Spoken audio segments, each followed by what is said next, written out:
I grew up in a small town in the Midwest. While there is a great variety of outdoor hobbies to immerse oneself in, little happens around here and life can quickly start to feel mundane.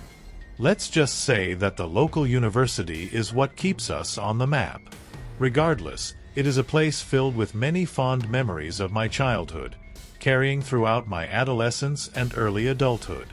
I liked it so much that I decided to stick around after graduating high school to further my education. While most of the friends I grew up with wanted to get as far away as possible, I held a very strong attachment to where I came from. I just felt like it would always be my home. Growing up, I had some abandonment and trust issues. My mother died in the process of giving birth to me, and my father never was able to overcome the grief brought upon by the tragedy. Deep down, I felt a horrible guilt that I took her away from this world and my father. I felt like my old man looked at me with feelings of resentment that constantly battled the natural love felt for his own child. All of this proved too much for him, and he left when I was barely a teenager. I remember coming home after school one day to an empty house and sitting around waiting in vain, waking up the next day and not having a ride to school. I don't know where he went or what became of him, but I was lucky enough to have some caring grandparents who took me in and helped support me through all of it. They raised me up through high school and were even kind enough to pay for higher education, as they were close to retirement with a lot of money saved up. Despite all of their help, my early college years were spent dealing with some serious issues pertaining to substance abuse, primarily alcohol. While a lot of kids drink in college, sometimes excessively, it was a growing problem that sat festering in the deepest part of my brain that I was too afraid to face. I hated myself for tearing apart what would have been my family.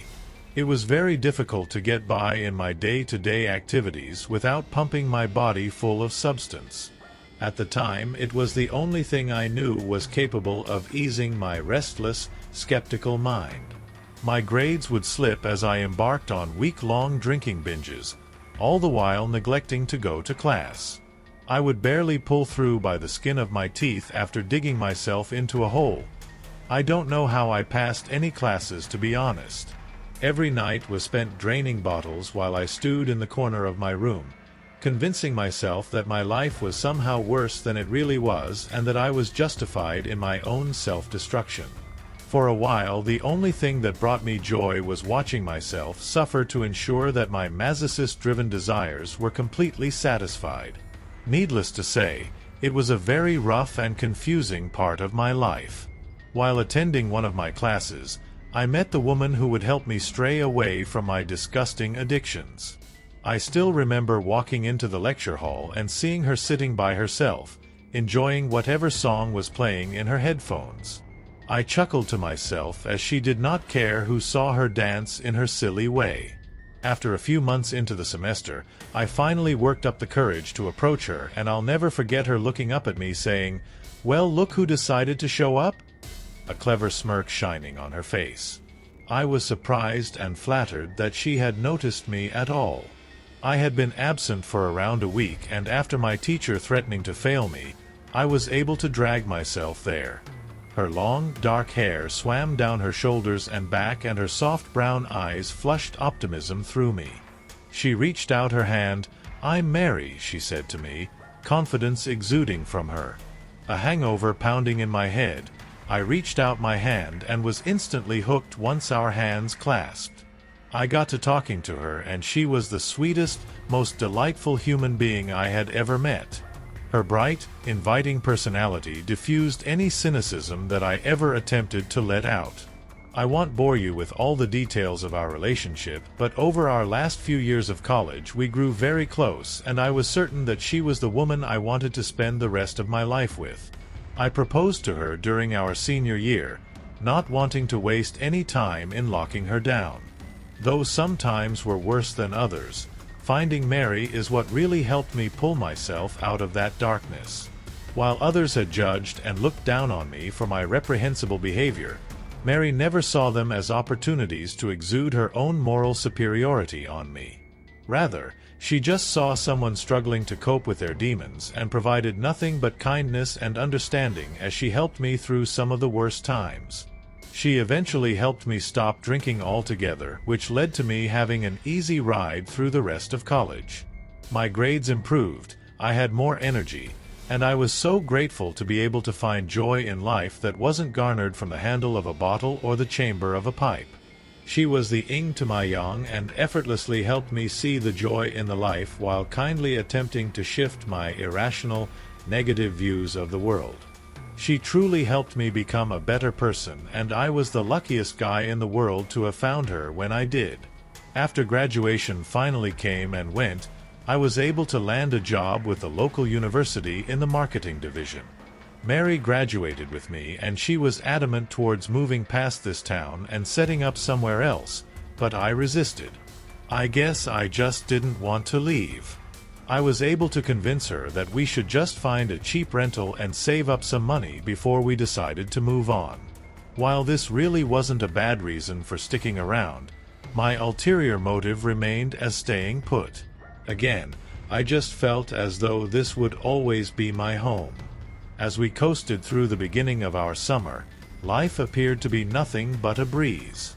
I had a great woman on my side, a decent paying job where I would be starting soon, and I did it all in the town I grew up in. All of my friends had moved away, and while some were struggling and some weren't, I did not envy their insatiable need to travel and explore. I had everything I could ever need right here. In early June, my grandparents retired and were in the process of moving to a quiet lake house a few hours away. Due to this, I had the choice between moving with them for a while or starting my own life with the woman I loved. I had made it through all of this, and I had great confidence in myself that I was ready to brave the world. Mary had found an ad in the newspaper disclosing a rental home out in the country for a price that I thought seemed way too good to be true. 3 bedrooms, 2 full baths, and a screened-in back porch that overlooked a large amount of land for just $600 a month seemed ridiculous. While I was skeptical at first, I thought we should at least give it a look. An offer like this was worth at least giving a chance. After all, we were both pretty eager to move into our first home together, so we promptly called the number listed to set up a meeting the following day at the house. A few days later it was time for our meeting, and I quickly realized that this place was very out of the way, about 30 minutes outside of town. All right, I thought, as I drove further into the boonies, the forest enveloping me as I went on. Maybe it wouldn't be so bad, I thought, considering the monthly fee that Mary had previously told me, so I tried to remain optimistic. However, that optimism was all but gone when I pulled into a disheveled driveway leading to a house that could stage as your stereotypical drug den from the movies. The house stood alone, surrounded by a plethora of trees with a few houses scattered just barely in view where the neighbors must have resided. I wouldn't have believed it was the right address had it not been for the sight of Mary's Pontiac Sunfire in the driveway as I pulled in. I let out an apprehensive sigh as I turned off my car and made my way to the front door of the house. While I approached it, I realized it was even worse than my first impression served. 2x4s were nailed into the walls to cover holes in the house's exterior, and it sat within a yard so overgrown and neglected that I wouldn't have believed anyone had lived there for years. Great, I thought. Online movie streaming services. Before I could enter the house, I was greeted by Mary swinging open the front door to pull me inside with excitement. While the outside appeared to be in shambles, the interior wasn't so bad in contrast. New furniture laid throughout the rooms with pristine walls and polished floors.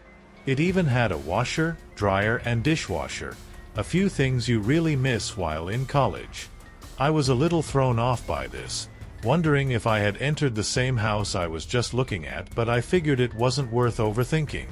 Plus, I guess for the crazy low price, I couldn't really complain too much. If anything, it would give me some outdoor projects to work on for the rest of the summer. Mary led me into the kitchen that sat just before the large screened porch that the ad disclosed. I opened the sliding door leading to it, and the landlord sat there waiting. He was a middle-aged man, probably around 45 or so, with short gray hair and a weathered face. He quickly stood up, and I was taken back by his imposing height, standing at least 6'8" with a lanky, wiry build. He reached out a hand and introduced himself as Derek. He had an erratic, almost paranoid aura about him as his eyes darted warily around the house while he spoke to me. He rushed us through a tour of the entire house, barely giving us any chances to see inside the rooms as he made trivial small talk with us. The tour ended as quickly as it began. I felt like I barely got a look into any of the rooms. I could barely get out a question before he would shoot across the room to the next, disregarding my inquiries. You guys can stick around and check it out for a bit while you decide. You can give me a call once you have a decision. Also, there's a spare key underneath the doormat. Just lock up once you leave," he said to us before he seemed to rush out of the house. I thought it was pretty strange that he would be so trusting as to just leave us there alone while revealing the location of the spare key. We sat there a little perplexed by the guy's behavior, but he seemed like a nice enough guy, and this place was a steal. We sat on the back porch, and after some discussion we decided that having privacy like this, for such a low price, would be worth it despite the commute and the exterior being in less than stellar condition. We called Derek the next day and locked it down. Fast forward a week and we had begun the arduous process of moving into a new house. I really didn't have much baggage aside from my clothes, TV, Xbox, and Wii. Mary, being the collector she was, carried the majority of our luggage as we made several trips to and from town to bring everything in. If the house hadn't been so far away, and if we had more than a relative's truck to haul everything, it would have gone a lot smoother, but in the end we got it all there no problem. We unpacked our stuff as quickly as possible and spent the rest of the day decorating and rearranging the house. I helped out by dragging the heavier furniture across the house as Mary laid out her stuff in her preferred order. The house was really coming together, and our excitement slowly grew as our new home was taking shape piece by piece. We were finally settled in, and I was in such a state of content. As Mary was wrapping up her unpacking adventure, I decided to zone out in some video games in the living room that sat on the opposite end of the house to our bedroom. Mary had to be up at the crack of dawn for her current job as a server at a local coffee shop, and me, being a bit of a night owl, didn't want to disturb her rest. I sat up late in the living room playing one of my favorite games, Resident Evil 4, on my dusty old Wii. Hours went by and 2 a.m. came, but I felt restless, so I decided to switch on some Netflix and maybe fade to sleep on the couch. I awoke with a sudden sense of urgency. Being in a new place for the first time, I was a little disoriented by my surroundings, but laughed it off as I came to. I checked my phone and saw that it was a little past 5:30 a.m. and reluctantly pulled myself off of the couch. I stretched but was startled as a large moth flew just in front of my face. I swiped my hands aggressively as I was starting to fully awaken. What the hell is that doing in here? I asked myself as I flipped on the lights. When I did, though, I saw dozens of various insects fluttering throughout the living room. What the heck? I muttered to myself. My senses rebooting, I heard the loud hum of frogs accompanied by the distinct chirping of crickets and birds coming from behind me. I turned towards the origin of the sounds as I made my way out of the living room to see the sliding glass door to our porch wide open. Had I left that open by accident? I thought if I had even went on to the porch that day as I trudged my way towards it. As I approached the doorway, I was met with the unmistakable smell of burning tobacco. I stopped for a moment just a few feet in front of the open door in confusion, as Mary didn't smoke, at least to my knowledge. I took a few steps onward before that large moth flew just past my head, its leathery wings grazing the back of my neck as it broke free into the open. I stared out into the darkness that swarmed around the porch and could see the flickering, orange glow of a cigarette cherry displaying itself with certainty in the pitch black. "Mary!" I called out. No response.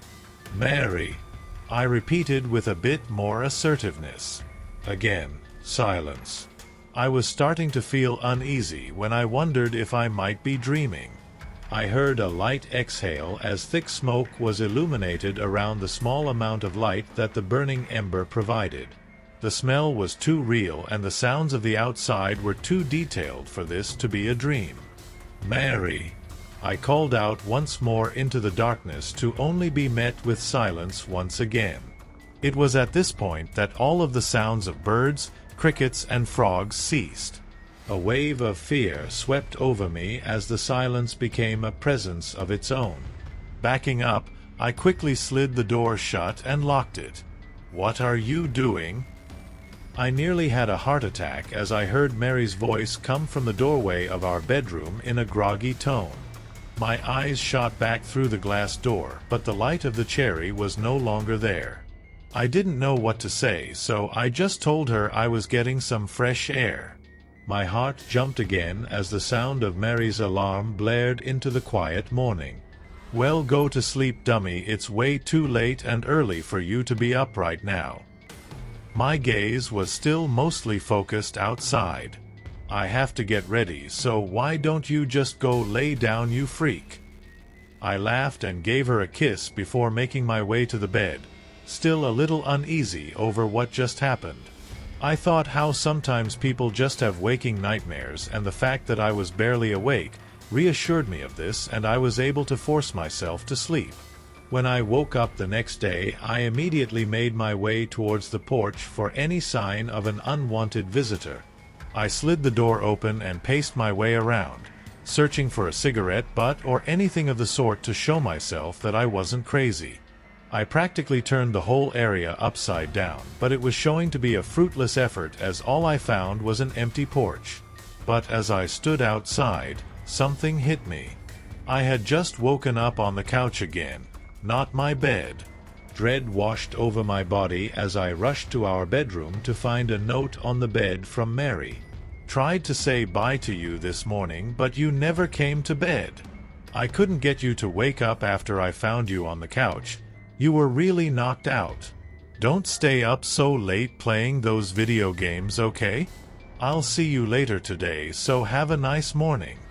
I sat there in the bedroom, dumbfounded. So was it really just a dream? I thought to myself. I was so confused. I let the weight of my body collapse onto the bed, and I fished out a book of poetry that Mary had given to me a year ago or so. I'm not a poet or anything, but some nights when I felt particularly depressed or anxious, Mary would read various poems while comforting me. I know this sounds cheesy, but having someone read me stories had a very soothing quality to it, like a caring mother reading stories to her child before bed. I will always pull out this book when I'm feeling myself slipping, as it reminds me of the love that she had provided for me, as the words were permanently associated with comfort and bliss. I flipped to one of my favorites, written by Brianna Stockham, one that is my consistent go-to when I start feeling down. "Bookshelves, where'd you go, self? Where are you? Are you hiding away, or too afraid to shine through? Why don't you come around anymore? Did you get swept up in the world?" My reading was halted as Mary came through the front door, her face lighting up the room as she hopped onto the bed next to me to plant a kiss in the middle of my face. I laughed as she jumped on top of me and started to tickle and pinch my sides. Even though she was up at dawn and likely had to deal with ungrateful customers at her workplace, she was still able to come through the door with no thought but making me happy. We laid on the bed and talked for a few minutes before I got up to make her some lunch. After I brought her food and set up her favorite TV show, I decided that it was a good time to head outside to change the view of our house into something presentable. I went out to the yard a few minutes later, quickly starting to bake in the scorching hot sun, mowing the yard and removing the comical amount of overgrowth surrounding the base of the house. After trimming some bushes down and ripping out some old dead ones, I suddenly felt the distinct feeling of being watched. I don't know how to describe how it came about, but my eyes proceeded to sweep over the surrounding area. I expected to maybe see a person nearby, watching their new neighbor and waiting for an opportunity to approach, giving me a welcome to the neighborhood. However, I was surprised when my eyes fell near the adjacent tree line to see a dog, standing roughly 70 yards away at the edge of the nearby forest. Ah, just a dog, the animal lover in me thought as I realized who was looking at me from a distance. I called out and whistled for it to come over, but it didn't so much as flinch. Oh well, I thought, not really thinking much of it, and turned back to my yard work, hoping to make the most of my weekend by being as productive as possible to restore my crack house of a home. I worked for a few more hours, trimming the remaining brush that infested the perimeter of the house until the sun made its way back down to the horizon.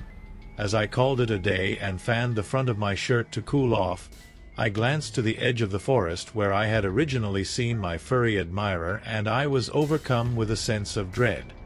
There it was. This dog hadn't seemed to have moved a muscle since I last looked its way. It was just standing there, calm and stoic, looking right at me. An uneasy feeling gripped me, but curiosity trumped my instincts, and I started to make my way towards the cusp of the forest, hoping to instill some sort of reaction. As I got closer, I started to realize how intimidating this dog was. It was quite large, not massive or a circus attraction or anything, but probably around 100 pounds more or less, with long sturdy legs and scruffy, jet black hair hanging off of an athletic frame. It almost looked like a wolf, but just not quite enough to distinguish it as such. The best way I can describe it is if you mixed an Irish wolfhound and a full-blooded wolf that came out all black. I got to within 50 feet of it when I started to feel that sense of dread intensify.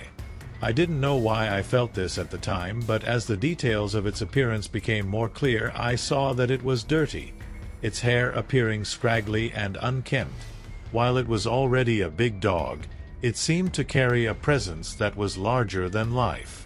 It sat there, not fazed by my advances, sitting so still that it seemed to be made of stone. The sun was all but completely set by this point, and it was almost as if some outside force stopped me dead in my tracks. I stared at it, and it stared right back at me. Its eyes were unlike anything I had ever seen.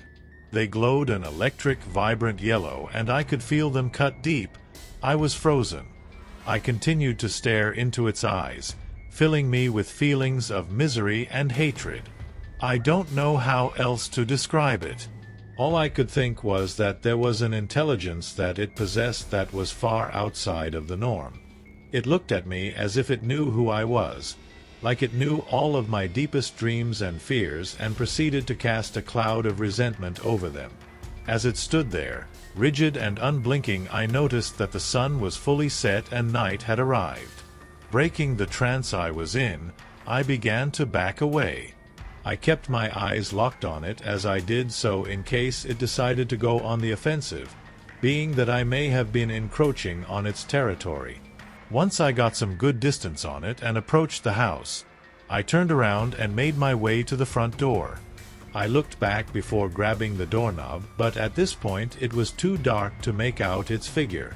Must have went back to its lair, I said to myself with a chuckle, trying to laugh off my creepy little experience.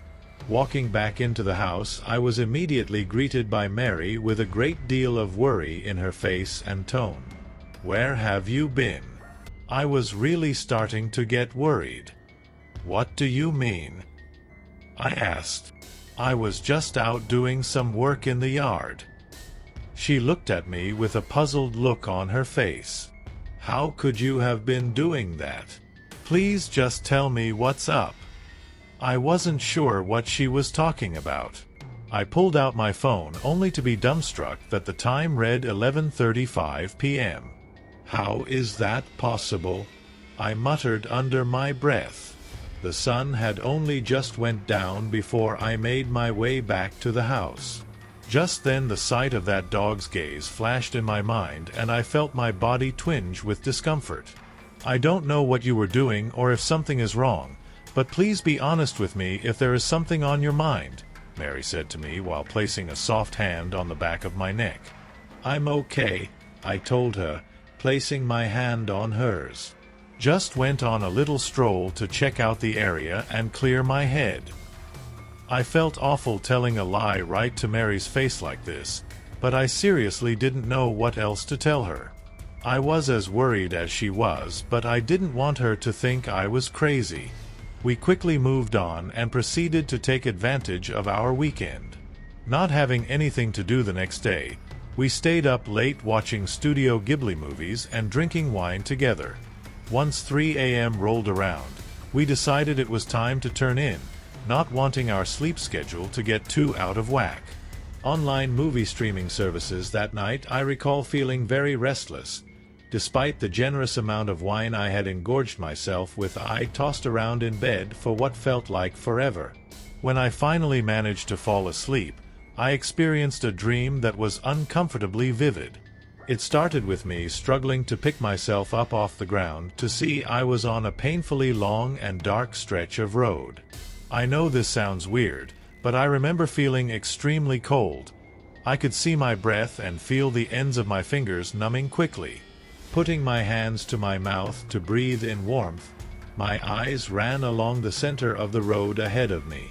There weren't any houses nearby to discern that I was in a residential area, nor any visible trees that may have indicated that I was along a back road highway. However, what I did see were two faint lights off in the distance, so far out that I almost had mistaken them as fireflies. If the road had not been so barren and the surrounding area seeming non-existent, there is no way I would have even noticed them. I rubbed my hands together, letting the friction ease my freezing palms, and I stared at the distant glow. I tried to make something out of them, but it was too difficult to tell exactly how far away they were since I had nothing to scale it with. They could have been a few hundred feet away or even a few miles for all I could tell. I didn't know what all of this meant or what was going on, but I felt a deep longing to reach these lights, whether to find my way out of this dense shadow or maybe to find that it was a warm house in which I could shelter myself from the elements. I took my first step and I stopped. Once my foot planted, I felt a deep, raspy growl emanate from the darkness that laid behind me. I snapped my head back with the instinct exuded by an unlucky prey, and I felt the temperature drop even further. I focused my vision with great effort, but I couldn't seem to see anything behind me from which this growl may have come from. Nothing but shifting, oily blackness sat behind me, dancing and contorting as it mocked my efforts to discover what it held. I wanted to speak, but all I could do was let my mouth fall open to let a meek whimper slide out. This was a sound I didn't recognize at first, but it was one that must have been pulled out of me by whatever presence was lingering in the dark. I stood there for what felt like hours, stuck in place while the frigid air crushed my body. The suspense was beginning to gnaw at me as I internally begged for something to happen as the cold air all but pulverized me to a speck of dust. I sat there waiting. Suddenly, I felt an abrupt shift and heard the accelerating mass of a large animal begin crashing its way towards me. I immediately turned back towards the two lights in the distance, now offering themselves as my only sanctuary, and I ran. I ran faster and harder than I ever had, feeling my ankles and knees absorb each smack of my feet hitting the dense concrete below me. This wasn't the stereotypical dream where no matter how fast you ran, you couldn't move more than the speed of a slug. No, I could run well, exceptionally well actually. I felt myself flying through the air with a speed I didn't know I possessed, but those lights never seemed to get any closer. I was certain that at any moment I was going to be a meal for whatever trailed me. Every time I looked back, I saw nothing but darkness keeping its pace with me. I thought that surely I would eventually reach my safe haven that sat ahead, but it felt as if I was running into oblivion. Minutes dragged on as I made my seemingly futile dash, but I dared not stop in fear of what would present itself if I did. I had probably ran for miles, but somehow I never grew tired. My pace never slowed and my pursuer never seemed to stray. I almost wanted to just stop and put an end to this horror, but the lights ahead were the only thing keeping me from giving up. But as minutes seemed to turn into hours, I looked closely at these lights and noticed they seemed to be further away from where they started. I didn't want to see it, but their glow was slowly fading. Even though at this point I was certain I was dreaming, I panicked as the snapping and snarling coming from behind me was beginning to close the distance between us. I could hear the excitement in this beast's panting as it inched closer and closer, and I felt the primal growls reverberate inside of my body. No matter how much I ran, those lights just would not find me. As the last flicker in view went out, I felt myself collapse mid-stride, but not hitting the ground. It felt as though I had fallen through a hole in the earth, like I had run straight off a cliff, and I fell through what appeared to be the ceiling of my bedroom. I felt my feet break through the roof, and I crashed onto my bed to be brought awake at last. I sat up sharply in bed, being met with an intense chill, despite being in a house with no AC in the middle of the summer. Laying back down, I played that dream over again in my mind. I had never felt such fear in a dream. Even stranger was I don't ever recall feeling any sort of physical sensation in any dream before, let alone having the temperature of one carry on into my conscious state. As my body woke up a little more and my mind came to, I was greeted with the smell of bacon and pancakes filling the house, which calmed me down a bit at first. But as I stood up, my legs buckled and I nearly fell back onto my bed. This dream had felt real, but there is no way my legs could be worn out from it. Maybe they're just sore from working outside all day, I reassured myself. I picked myself back up and staggered into the kitchen to find Mary happily making breakfast while playing some relaxing music. This put a smile on my face, and I temporarily pushed that late-night run out of my mind. After finishing up breakfast and laying around on a lazy Sunday, the dream was forcing its way back into my head. I couldn't seem to shake it out, and it was really starting to bother me, so I told Mary about it. I told her about the strange nightmare I had, as well as the creepy monster dog that had stared at me for hours. I asked her if she had noticed it hanging around the property or anything unusual of the sort, but she hadn't. "Don't go crazy on me now," Mary said, teasing me. I chuckled as she wrapped my head in her arms. "Why don't we order some takeout and watch some movies, you weirdo?" she said to me as she released my head. I was more than happy to do so, as I just wanted to forget about that strange dog. After ordering the food, I exited the house, but something immediately caught my eye.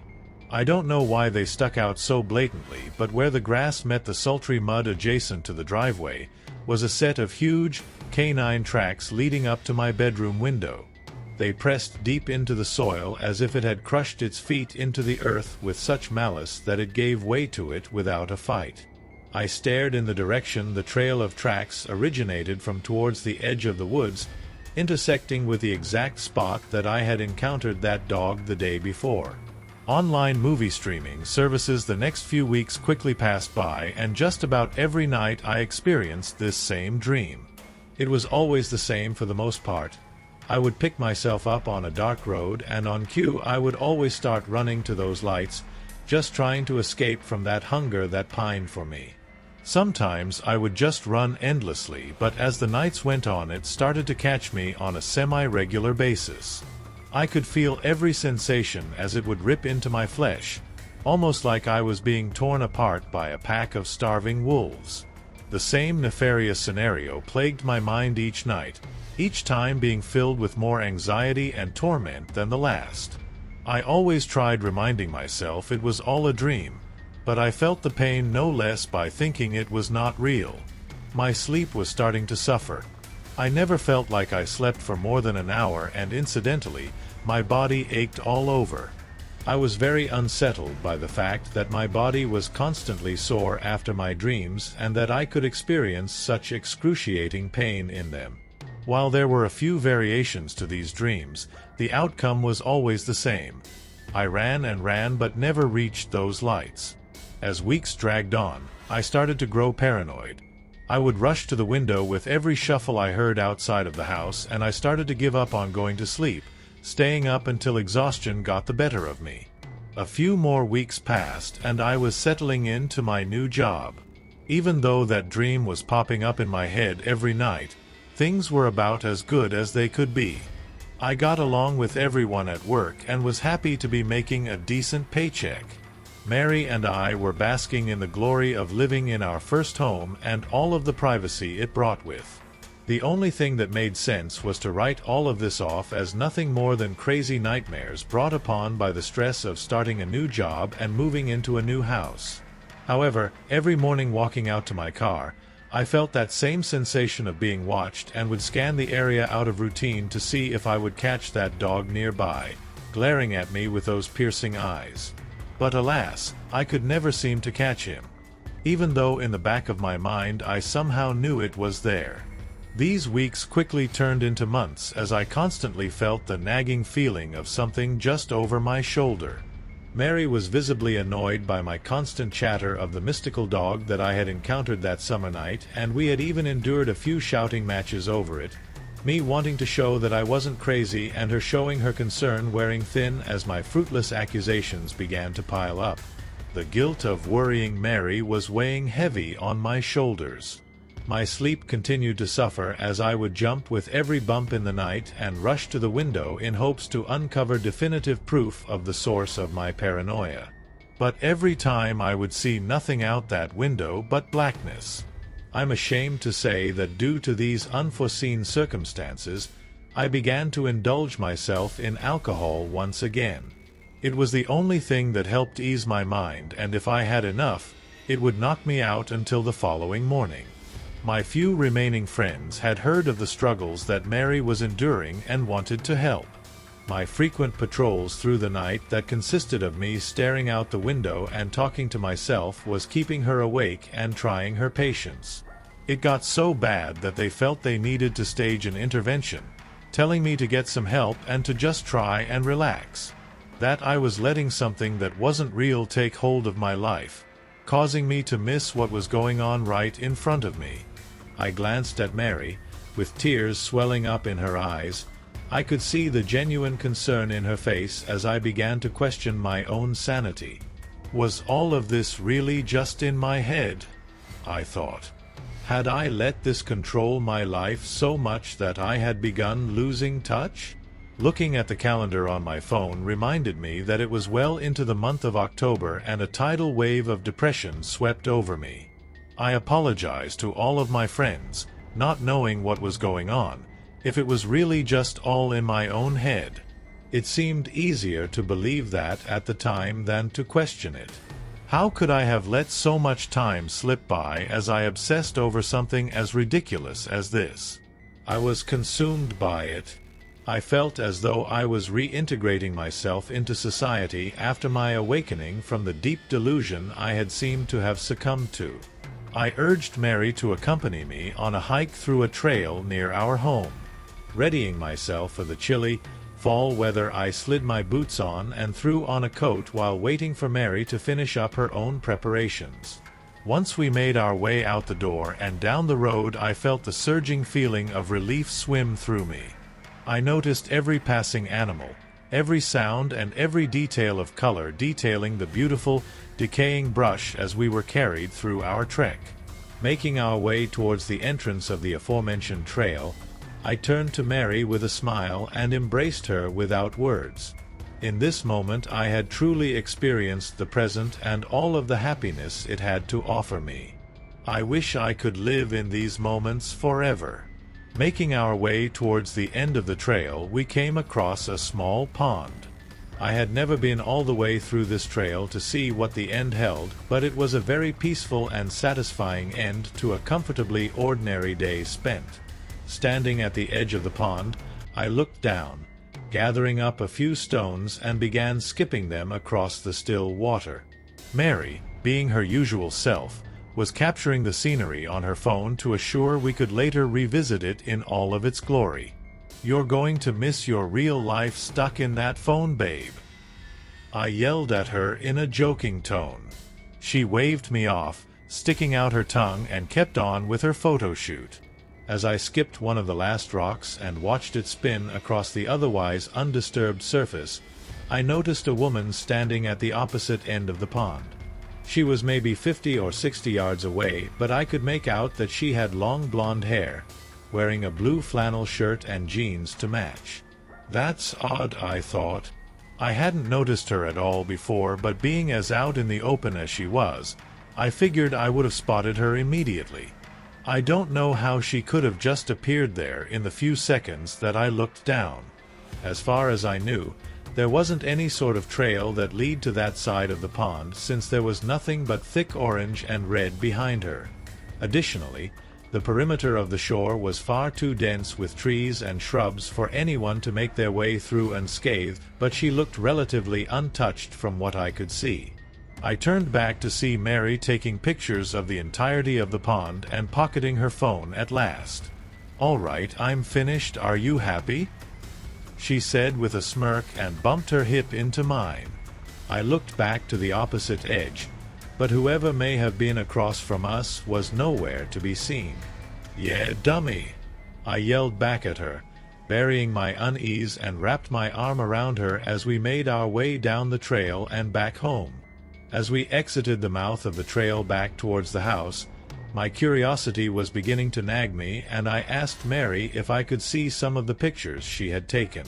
She pulled up her phone, opening the recent photos taken, and I scrolled through them, revealing an impressive array of scenery that the autumn forest provided. Originally distracting me from the main reason I wanted to examine them, I quickly reminded myself to look out for anything unusual.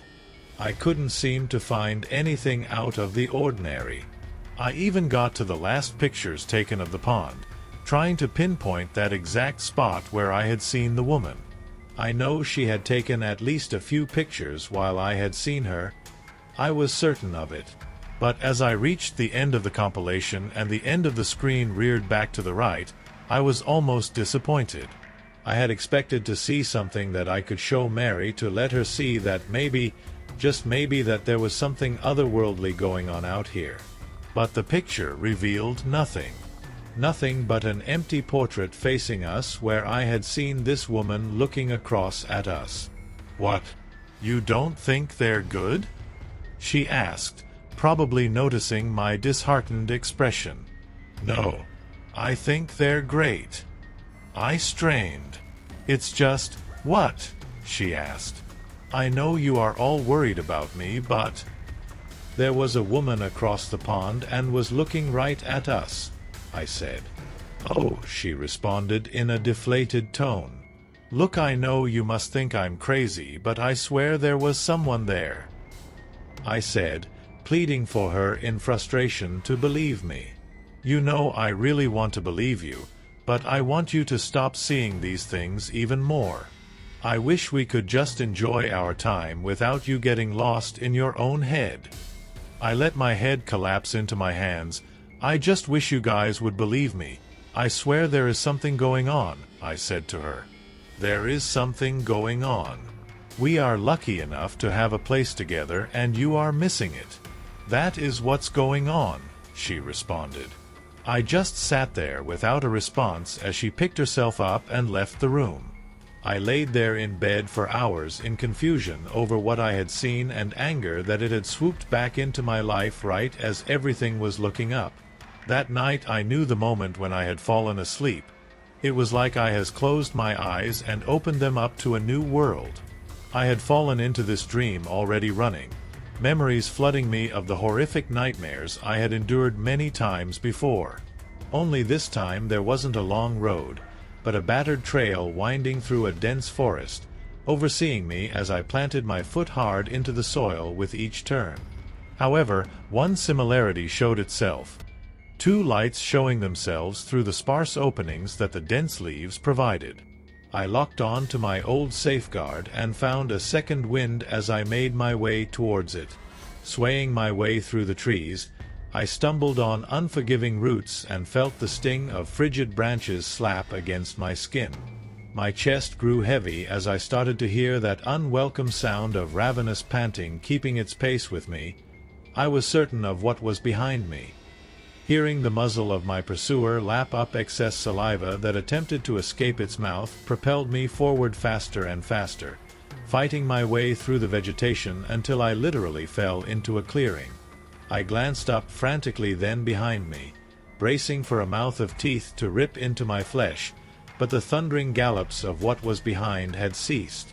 I looked forward to see a familiar sight. The pond that I had visited just hours ago sat in front of me. Standing up, I noticed another familiar sight. A woman. The same woman I thought I had seen earlier that day was standing at the opposite edge of the pond.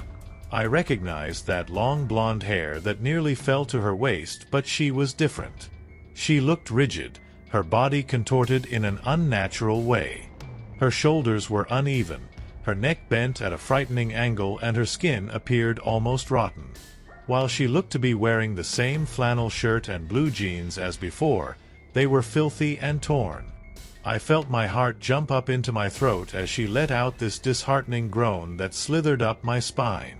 I sat there still as that noise seemed to echo endlessly. I stared at her, fear and anxiety circulating through me. I wanted to wake up. I needed to get out of this as to avoid any further psychological torment, but it seemed as if the rest of this world lowered itself down to a mute. She curled her neck in a vomit-inducing twist, the grinding of her bones making me cringe. She stared at me for a few moments before she began to make her way towards me. The body of water laying in front of her failed to deter her motivation to advance her creaking, mangled figure. The sight of her movements caused my body to tremble. She looked as if she were a marionette being guided from above as her limbs struggled to take any steps that resembled a human. I'll never forget the way she moved. I could hear her bones writhe and snap as she came at me in this animated fashion. I wanted to just break down and cry right there. I would rather die than endure this hell any longer. With every step, her bones continued to bend and fracture in a louder, more grotesque way than the last. She slowly waded through the water, never rising anywhere past waist deep, failing to free me from the horror that was amplifying with each passing second. As her face began to take shape, I could see a look of despair, of pure heartbreak that was caked on her face, perhaps in agony over her broken bones dragging her step by step through the freezing waters. I could see her mouthing something to me. I looked closer, but I couldn't seem to understand what she was trying to say. Her face stressed and was just desperate for me to hear her, but the terror coursing through me was reaching a tipping point. I could no longer bear to look at this monstrosity bearing little resemblance of anything close to a person. I turned to try and make my way back down the trail, but was promptly frozen in my tracks. There it was. That same beast, monster or demon stood at the entrance of the clearing I had stumbled my way through. It sat there, staring through my being with those horrible yellow eyes, a hunger swirling inside of them the likes of which I had never seen. I took one step backwards and felt my sinking heart stop as a cold, lifeless hand placed itself on my shoulder, followed by an unnerving, inhuman voice in my ear. "Please don't go." I sat up sharply in bed, screaming to feel Mary with her hands on my shoulders, frantically pleading for me to calm down. Tears beginning to form in her eyes, I struggled to find my voice as I sat there stammering, I. Bless Mary's heart, she laid in bed with me and comforted me as I tried to articulate what had just happened. Again, I felt conflicted because I desperately wanted her to believe me, but at the same time I could feel her growing frustration and her patience wearing ever so thin. "They're just dreams," I scolded myself. I didn't want to lose her. She had been a bright spot amidst all of this chaos going on, but what can I do when the truth just exacerbates those struggles? As I sat there, relaxing in the comfort of Mary's hands rubbing my shoulders, I felt anxiety slowly dissipate before Mary's hands grew icy cold and I felt her breath whisper into my ear, "Wake up." My vision went black for just a moment. I felt as though my eyes were slowly pried open, but my vision was distorted and grainy. Like I was staring up into a bleak overcast, buzzing in a disorganized static. I came to and found myself watching Mary a short ways from me taking pictures with her phone. In a haze, I slowly turned my head to see the pond sitting in front of us. My head pounded without mercy as my eyes darted around trying to figure out why I was here or what day it even was. That same question repeated itself. Am I dreaming? Mary approached me and bumped her hip into mine once more. All right, I'm finished. You happy? I sat there in an unnerving state of déjà vu as I tried to appear as calm as possible. Yeah. Do you want to get back to the house? I responded in a lifeless tone. We made our way back towards the house and I felt like a zombie shambling my way down the trail. I could see Mary taking concerned glances at me as we progressed our way towards our home. Everything all right? She spoke out to me, breaking the silence in my head. Yeah. Sorry, I'm just really tired. I wasn't lying, however. My body was aching and I felt as if I hadn't slept in a week. Mary clasped my hand, intertwining her fingers with mine, and rested her head on my shoulders the rest of the way back. We entered the house in an uneasy silence and I made my way to my bed. I laid my body down hard, slightly bouncing as the springs recoiled under my weight. Mary, knowing something was wrong, set her stuff down. I'm going to get some dinner started, okay? You just rest, you seem out of it. Thanks, Mary, I'm sorry, I don't know, I'm just feeling really exhausted. It'll be okay. She beamed a smile at me and left the room towards the kitchen. I felt a little relaxation sweep over me as I heard the sound of running water from the faucet wash around the sink. From underneath my pillow, I fished out that thin paperback that I turned to so many times. I flipped it to my go-to and read it over a few times as I needed to feel like myself again.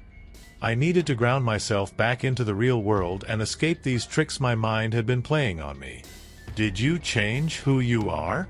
Did you buy a disguise? Are you the one hiding, or did I close my eyes? Do you just have too much to do? Or am I the one who's too busy for you? Just then, mid-sentence into my 10th time reading it through, it hit me.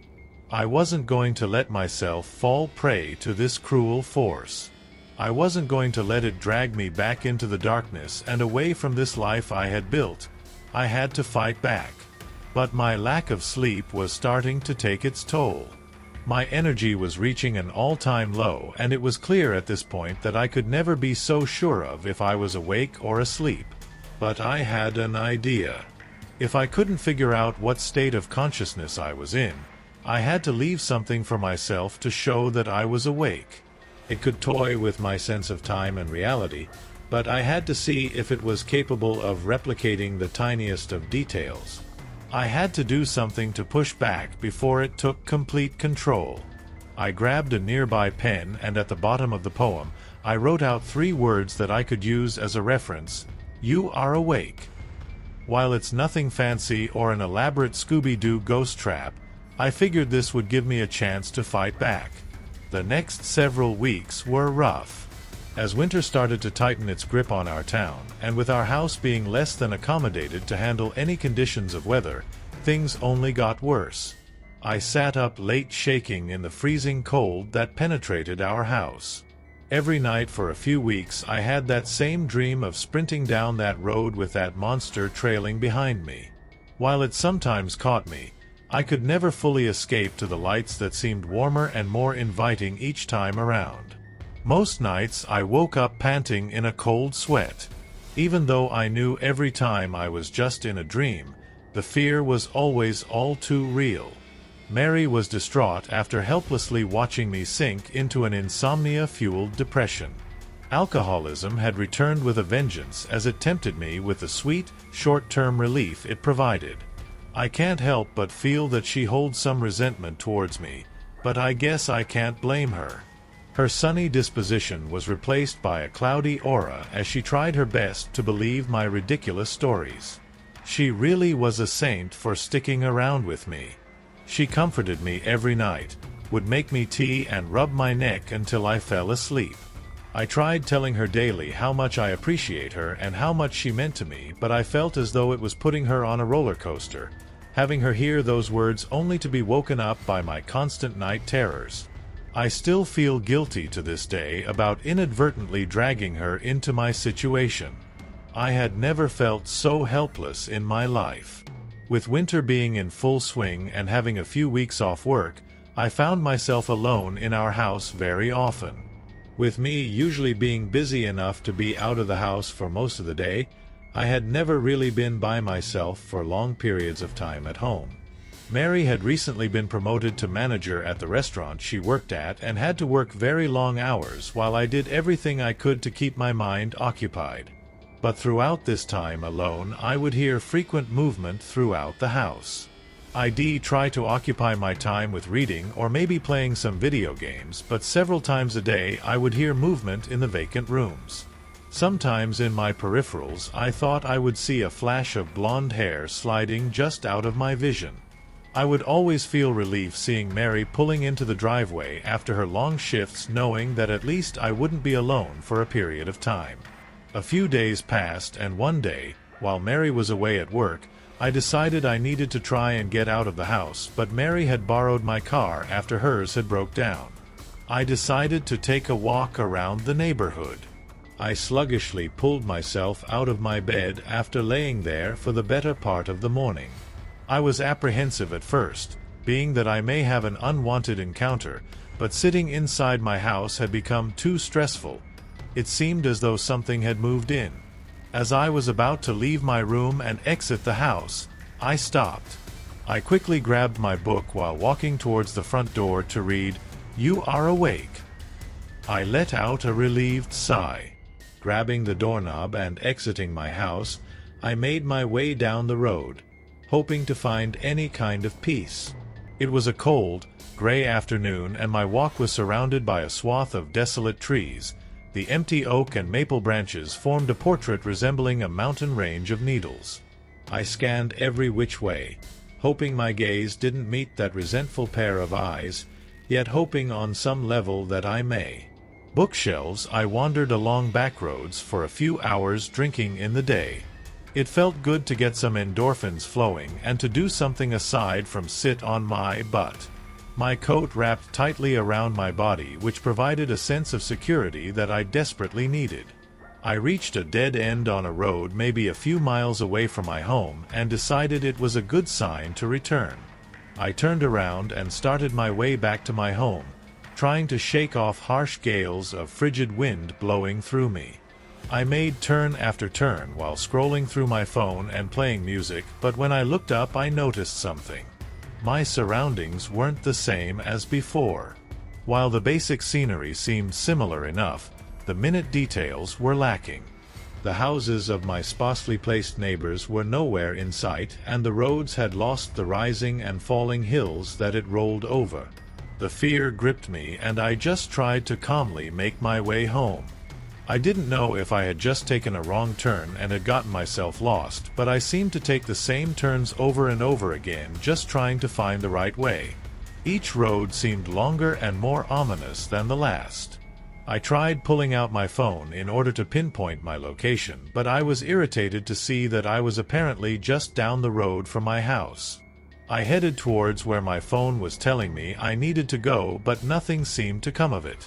There was nothing but endless trees and a fading road ahead of me. I searched and searched, feeling tears rolling down my face as the frustration concerning my crumbling life was boiling over yet again. I couldn't have been dreaming, but the same futile chase that haunted my dreams had found its way into my consciousness. I began to run out of sheer desperation, punching my legs and biting my hands in intervals, just hoping I might wake up to Mary beside me, comforting me once again.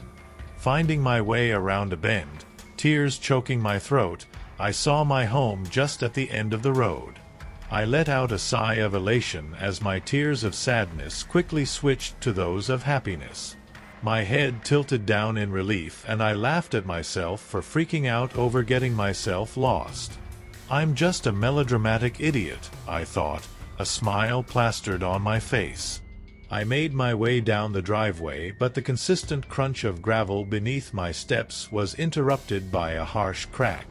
I stepped back and looked down to see the carcass of a small rabbit. The overwhelming stench of rot flooded my nostrils as I covered my nose with my hands to see I had stepped on the protruding rib cage of the poor animal. Its body was torn to shreds, an expression of terror and desperation still lingering in its lifeless eyes. Looking up from it, I saw a myriad of animals strewn about the yard, dozens and dozens of them. So many birds, raccoons, squirrels, and rabbits laid on the cold ground, emitting a staggering stench of decay. The odor was so great that I turned and vomited. Hands clenched on my face, I sprinted past the carnage, through my front door, and frantically scrambled to turn the locks and bolted it shut. But I ran into my room to see hundreds of paw prints painted along the floors, coated in a disgusting brownish-red paste that extended onto my bedspread and my dressers, accompanied by deep claw marks running down the walls. I scrambled to find my book, my one answer to where I really was right now. I yanked out dressers, tossing clothing carelessly across the floor. I ripped the blankets and sheets off my bed. "Where is it?" I screamed. I started to hear aggressive clawing on the front door and an ungodly sound that was a mix of whimpering, snarling, desperate crying, and screaming. I frantically tore through my possessions as the sound increased to a deafening wail that was nearly bursting my eardrums. I fell to my knees, pulling on my hair, and began to pray for this unholy spawn to leave me be. I pleaded and I pleaded, rocking back and forth on the floor, begging to be set free. Bookshelves. Shortly after my plea ended, I shot up in bed, trying to slow my hyperventilating breaths. Sweat drained down my neck and back as I looked around in confusion. Was I just dreaming? I thought to myself. When did I fall asleep? Oh. It was then that I heard an abrupt knock on the door, accompanied with Mary's voice yelling, "Hey, can you let me inside?" I shot up, so happy to finally see her. I unbolted the door and opened it to see her carrying a large bag of food and sporting her usual room-brightening smile, and I gave her a kiss on the cheek. I turned back into the house to let her enter and asked her how her shift was as I started to light a candle in the living room, eager to spend the rest of my evening with some good company. However, I was greeted with silence, an unwelcome, haunting silence that I knew was the harbinger to exactly what I didn't want to see. I reluctantly turned to see that horrible monstrosity standing in the doorway to my house, its menacing figure seeming to tower over my existence. I immediately covered my face and screamed for it to leave. I sat there sobbing in my palms, and during frequent breaks of choked cries, I could hear its slow, forced breaths and could feel those all too familiar eyes slicing through me. "Please just go," I screamed in desperation, too terrified to look at it a second time. "Please. I don't know what you want, just please leave me be," I begged. We both sat there, cradled in moments of tense agony as I stared into the darkness that my hands had shrouded over my eyes. Time seemed to stand still, and my heart sank as I heard the sweet sound of Mary's voice. "Sweetie, it's okay." Deep sadness and anger flushed through me. "No," I yelled back in hysteria, wanting so much to believe it was her standing across the room from me. "Please. You're worrying me. Let me help you." I sat there, still as a statue, refusing to meet its gaze. "Go away," I sternly growled at it. "Silence. Just get out. Just get out now." "Everything is going to be okay," it spoke out. Every inflection, every mannerism within her speech was perfectly replicated. "You're not real. You're not real. You are not real," I repeated to myself in desperation. I couldn't even convince myself of this, though. I stepped back, hands still covering my face, slowly backing my way towards the nearest wall. When my back met its surface, I let myself slide onto the floor, sitting there as Mary's words continued to echo in my head. "Sweetie, it's okay. Please just get up and come lie down with me. I've had a very long day." It wanted me to give in. "Get out of here and don't ever come back," I spat. I tried to stand my ground. I tried everything to try and show it that I was not going to be beaten by it. But it already knew me. It knew what strings to pull and what buttons to push. I then heard the haunting sound of Mary crying. "Please, I'm trying so hard to help you, but I don't know what else I can do for you. Please just come back to me." I broke down, knowing how much strife I had thrown Mary into, and it continued. "Please. I love you so much, and all I want is for you to get better. Please stop," I exclaimed as I tried to stop the choking misery from pouring out of me. The crying continued, and I tried to sit there and push through it, but the sobbing of the woman I loved was crushing what was left of my spirit.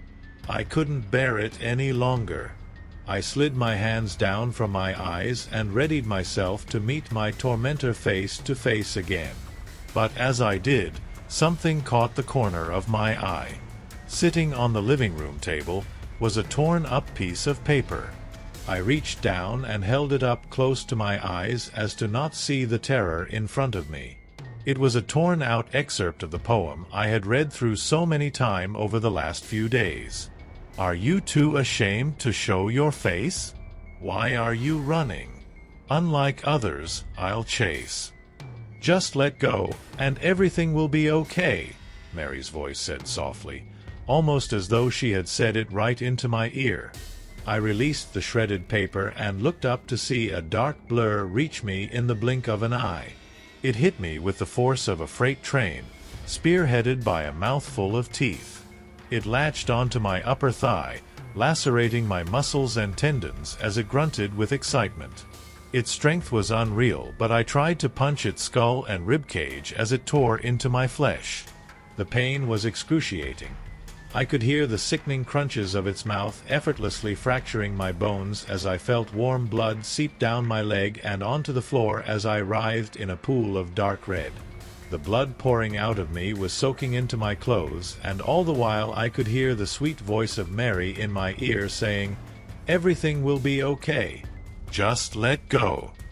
Those words repeated themselves on an endless loop as it tore at me like a rag doll while I gave everything I had to try and fight it off of me. My attempts to free myself rapidly weakened as I felt the life drain from my body. My vision started to fade and I felt it release its vice grip on me, and I looked up. It stood over me, my blood coating its mouth as it stared coldly into my eyes without any shred of remorse. That same hunger and malice flooded its eyes as it gazed down at me while I trembled in horrible pain on the floor. I pressed my hands along the many deep wounds on my leg, just trying to stop myself from bleeding out. All the while it just sat there, so still and domineering. I started to crawl away, my nails digging into the wooden floor, peeling back and breaking as I tried to find safety. I didn't know where I was trying to go or how I could even escape, but I refused to just lay there and let myself die without a fight. My body felt as though it carried the weight of a dying star as I strained to pull myself away. All of my energy reserves being depleted, I turned and stared right at it. "You're not real. You are nothing," I hissed and spat right at its face in a dying rage as my head fell onto the hard wood. It snarled menacingly, revealing a mouth of enormous, jagged teeth, and lunged at me once more, clamping its jaws deep into my throat. Blood filled my windpipe and flowed down into my lungs, and I gurgled in anguish before hearing one last horrid crunch. "Everything is okay," I heard Mary's voice say one more time, and everything faded to black. A ray of sunlight breaking through a window caused my eyes to slowly open as the heat warmed my face. I rubbed my eyes, so drained and perplexed from reality and dreams transcending each other through these violent acrobatics. I didn't know if I was actually awake, and frankly, I was so weathered that I didn't even really care to check. I fully came to feel my hand clenched on the doorknob, my book sitting where I had last sat it down. My phone buzzed in my pocket and I checked the time, 3:10 p.m. A message from Mary read, "Work is crazy. Someone didn't show up and I'm covering all of their tables. Can't wait to just get out of here and come home." She had barely been gone an hour. I dreaded the fact that I had to wait another 6 hours of being alone in that god-forsaken house. If I was actually awake, that is. I picked the book back up and opened up the marked page. "You are awake." Bookshelves. I sat around for the remainder of the day watching movies on my laptop, just trying to distract myself. I dared not leave the house. I knew it was out there just outside my door, waiting for me. Hours dragged on and every sound outside caused me to jump. I probably spent half the time peeling back the curtain and looking outside. A few times I could have sworn I could see this thing standing at the edge of the adjacent forest where I first saw it, but I would quickly shut the curtain before I could discern what it may have been. I was losing my mind. I never wanted to see it, but on another level, I couldn't help myself. Maybe I was hoping that it would just bust down my door and end all of this. As the sun went down, I flicked all the lights on in my house for some comfort. Laying in my bed and continuing to watch movies, I kept seeing flashes of blue and blonde standing just outside of my door frame. I tried to ignore it, but every time my focus returned to my laptop for an extended time, I would see that same array of color darting just behind the door frame. I began to feel frustration prod at me. I couldn't leave the house at risk of running into that evil, but staying in the house, it would relentlessly toy with me. I couldn't even go to sleep to try and erase the time I had to wait through, as it had all but taken over my life outside of consciousness. Every time I would catch that put of the corner of my eyes, I would fling my book open. "You are awake," it read time after time. I tried switching to watching something more cheerful and turned on The Office. I hoped that seeing my favorite Scranton residents would bring a little joy to my day as I waited endlessly for Mary to come home. Online movie streaming services. As an episode ended and I got up to make myself some food, I heard the shower turn on over on the other side of the house. The initial sound made me jump as I was already tightly wound. I slowly made my way across the house towards the bathroom.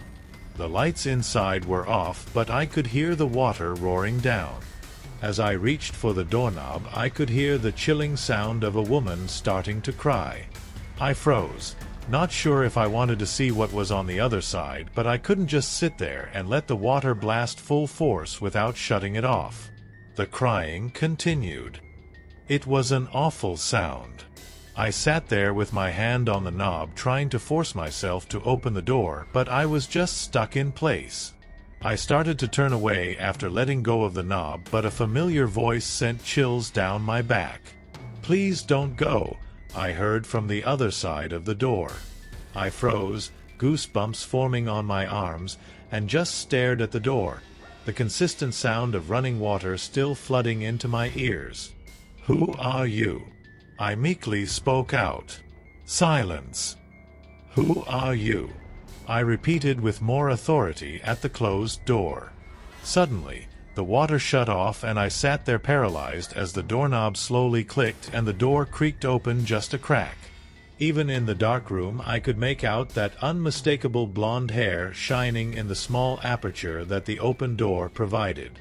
"Do you know what's happening to me?" I asked. Again, silence. "Please. Just tell me. Why are you here?" My ears were ruptured by an inhuman sobbing that followed my question and the repeating phrase, "Please don't go. Please don't go. Please don't go." I stepped back, completely terrified. The door slowly pulled open just a bit more and the face of a beautiful woman revealed itself, tears rolling down her face, her lips quivering. Shaken, I was able to force out another, "Why are you here?" She brushed the hair away from her face and looked right at me with bright, turquoise eyes. "Please," I uttered. She looked down to the floor and continued to sob uncontrollably. "What were you doing at the pond?" She continued to cry. "I don't know what you're trying to say," I said to whoever or whatever was standing just in front of me. Her neck snapped up to show that horrific rotted face I had seen at the pond. Her eyes glowed a bright yellow and she screamed in an ungodly voice, "Don't go!" And the door slammed shut with such great force that it shook the whole house and caused nearby hanging pictures to fall down. Bookshelves. I sat there on the floor, bewildered as minutes passed by, and I just stared at the bathroom door. I picked myself up and was able to force myself forward and slowly turn the handle to push open the door. Everything inside appeared normal, as if none of it even happened. I could hear intermittent droplets of water splash onto the shower floor, and I pulled back the curtains. Nothing was there. "Is this my life now?" I thought to myself as I stood in the empty room gazing into the shower. I felt numb, the frequent paranormal outbursts beginning to become a part of my daily routine. Reality was now a cruel obstacle I had to hurdle with every other step. At last those headlights showed themselves, and I heard the car pull-in door shut, followed shortly after by Mary knocking on the door. "Hey, can you let me inside?" I heard from the other side of the door. I sat there on the opposite side just staring at the knob. "It's just Mary, you can open the door," I told myself, but my inhibitions prevented me from doing so. "Hello? Can you please let me in?" I heard the door rattle as Mary was showing me that it was bolted and could not access it with the key. "Is it you?" I called out. "What do you mean?" "Of course it's me, just open the door, I'm freezing," she responded. "I don't believe you," I responded with hate in my tone. "What? Please stop messing around and let me in." I reluctantly unbolted the door and pulled it open just enough for her to push it open. She walked in, giving me that concerned look. "Please don't hurt me," I weakly mumbled to her as I turned to collapse on the bed. Mary didn't say anything. She sat on the edge of the bed next to me and stroked my back. "I don't know what's happening to you, but you need to get yourself help. Otherwise, I don't know if I can do this." "Leave then," I hissed. "You don't believe me. You just think I'm crazy." "I think you seriously need help, sweetheart," she said, attempting to console me while getting her point across. I rolled over, burying my head in the pillow, and swept the blankets over my head. Mary sat next to me, reading for an hour or so, occasionally reaching over to stroke my back and head. I eventually reached up and grasped her hand tightly. She rubbed her thumb along the back of my hand, and I felt myself drift into sleep. I woke up in the middle of the night. I glanced over to see Mary fast asleep, and I turned over to look across the room, waiting to see if a nightmare would begin to unfold itself. I sat there in the deep silence for a few minutes, waiting for something, but it appeared as if I was in the clear for the night. As my eyes began to grow heavy and I felt sleep coming back to me, I heard something in the kitchen just outside of our room. It was a light, scraping sound. I waited for a minute to see if anything followed, but every time I nearly fell back asleep, I could hear that scraping. It eventually hit me. It was the distinct sound of a dog's claws walking across a linoleum floor.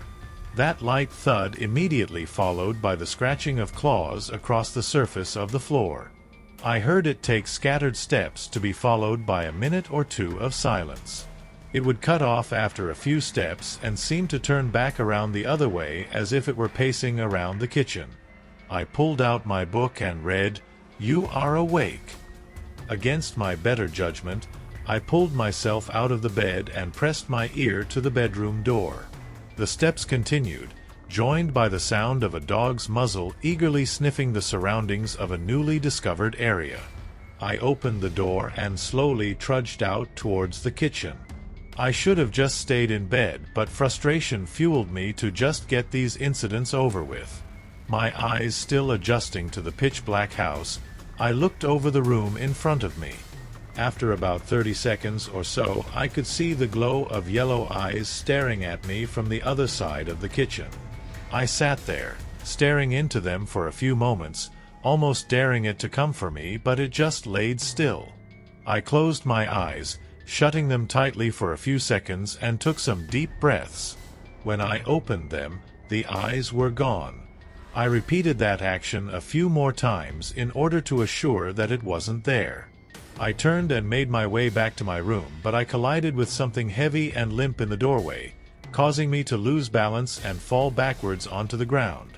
I heard the creaking of old wood above me, and I looked up to see a horrific sight. Dangling in the doorway was a body, hanging from a noose attached to a rafter on the ceiling. I screamed and covered my head, curling up into the fetal position as I laid on the kitchen floor. Bookshelves, I heard Mary wake up and rush out of bed to my side as I sat there, inconsolable. She didn't speak, she just sat there with me and held me as I cried. I kept pointing to the doorway as gibberish poured out of my mouth, begging Mary to believe me. For the remainder of the night I laid awake. The sounds of that thing circling the outside of the house held me hostage. Every minute or so I would hear it make its way around to my side of the house, slowing its gait a bit and seeming to stop at my window for a few moments each go around. I kept glancing over to Mary as she was fast asleep, hoping she would maybe hear something, proving me right once and for all. But she never did, and I dared not wake her up knowing she had already gotten up once tonight to humor my stories. I stared at her and anger began to curdle inside of me, resentful towards her for not believing me and infuriated at the beast that was unfolding my sanity. Every time it made its way to my window it would stop and I could feel it staring me down, longing to be let inside. After this went on for an hour or so, those outside sounds were joined by light scratching running slowly along the sides of the house. I could hear very faint mumbling just barely penetrating the walls, but I could not make out any words. I would attentively raise my head up every time the mumbling made its way by the window, and I could see the foggy silhouette of a person sliding through the moonlight. My eyes switched from the window to Mary's sealed eyelids, eager to see if she would come to, and my temptation to shake her awake increased. They continued for hours, eventually melding into a somewhat soothing cadence of sound that somehow lulled me to sleep. Perhaps so it could see me in my dreams. The circling continued for several nights in a row. The nightmares would shoot me awake like a farmer prodding his cattle. I would sit there in deafening silence, listening intently for anything, only to sit in suspense as nothing made itself heard. The air was heavy and I was sick with apprehension as this thing chipped me away bit by little bit. One night, however, after waking up and sitting in the dark by routine, a barely audible noise made itself known. At first I couldn't quite make it out, but it sounded like strained wheezing. The sound was quiet at first, but over several minutes it was ringing in my head. It was the only sound coming from the night, no crickets, not even wind blowing. I tried covering my ears and throwing the pillow over my head, but the sound was blaring in my ears at this point. It got to the point that it was deafening as I could feel my heartbeat pulse loudly in my temples, the room around me caving in so tight that it was crushing me. I tried to shut it out, but no matter what I did, I just couldn't get it to stop. The intolerable sound of breaths forcing their way into my ears began to slowly die down before cutting off completely.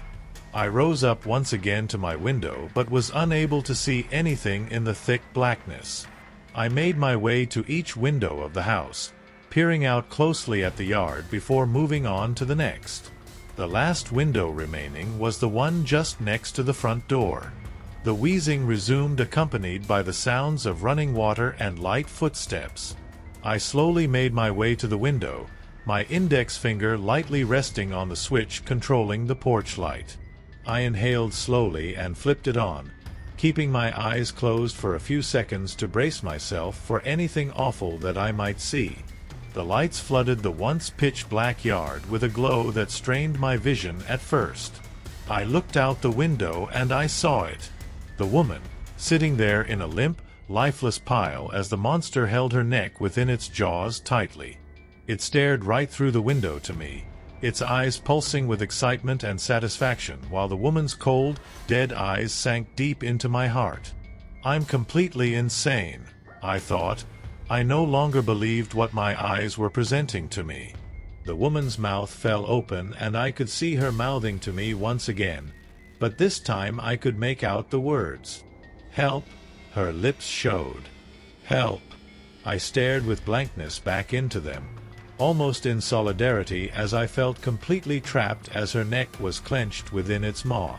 I just looked at it for a little while, almost bored. I turned off the light and just stood there, numb, for a minute or so before I made my back to bed and went to sleep. Weeks went on and I slipped into a gray. I no longer cared for anything, including myself. I stopped showing up for work and I remained distant to Mary, spending my days shut in behind closed blinds, drowning myself in alcohol. Dreams and reality had melded into one, and it seemed like I was either asleep or swimming my way to an empty bottle.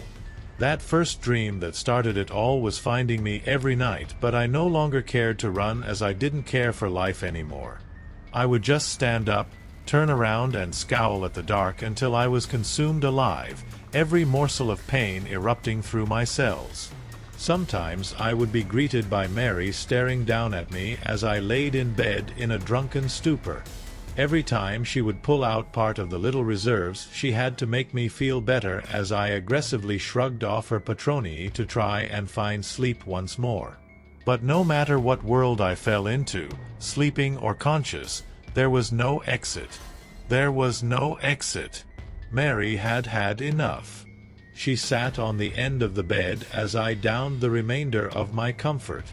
She gave me the usual speech about how I had a lot of problems that I needed to sort out and that she no longer could be the one to try and fix them.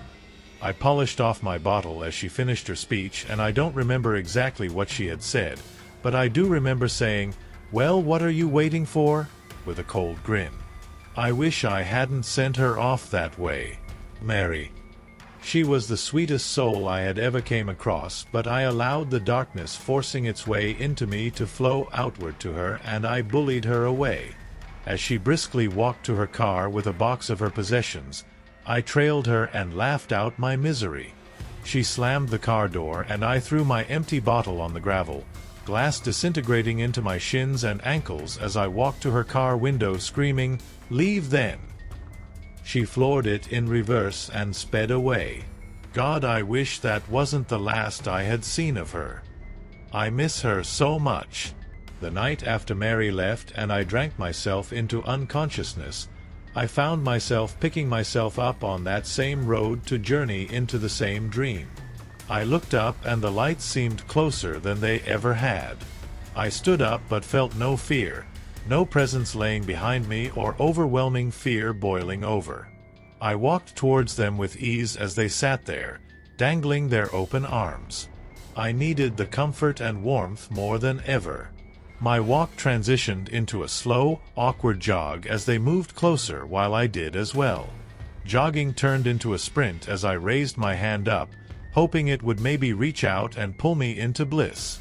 I got closer and closer, certain that I would finally find out what was just ahead of me all of this time. I was nearly there, arms stretched out to let sweet relief in, but as my fingertips were inches away, I felt the rip of unforgiving teeth sink into my leg, followed by a violent force dragging me back down the road I had run down so many times. Gravel buried into my skin and painful scrapes screamed as I flew backwards. I felt my body form into thousands of shapes and unfold as I tumbled along the road, jaws clenched tightly on me. I flew back into the darkness, and those lights dimmed and dimmed and dimmed until they were but a speck of light poking through a hole in my curtains as morning carried me back into the world. Even though Mary was gone, I did not find myself without company. Shuffling noises throughout the house and images of blonde hair flying by my peripherals kept me from complete loneliness. Not to mention I had a dog just outside my home to greet me whenever I desired. Truly the American dream. Spending my days in a haze, I neglected to clean up any of my messes or even pay any of my bills. My water and electricity were cut off, and I spent some time sitting in a dark, unventilated house as I was buried in my own filth. I had to watch myself suffer to fill myself with a jaded sense of justice. After a few weeks, my landlord came by. I was greeted by furious pounding on the door, and I opened it up. He stood there, his angry expression quickly turning to one of worry. "I haven't gotten your check for the rent last month, and the most recent payment is also due," he said to me. "I'm sorry, sir," I said in an empty tone, and invited him inside.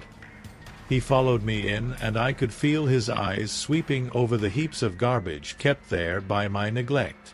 I brushed off some trash and found my checkbook, promptly writing him out a check for the last few months with a little extra for his trouble. "Is everything okay?" he asked me, his genuine concern showing. "Everything is great," I spat back. He looked into my eyes with familiarity, and it looked like he wanted to say something to me, but he turned and quickly made his way out. I slammed the door behind him and bolted it shut. My heart jumped after I slammed the door shut when I heard a voice from the kitchen.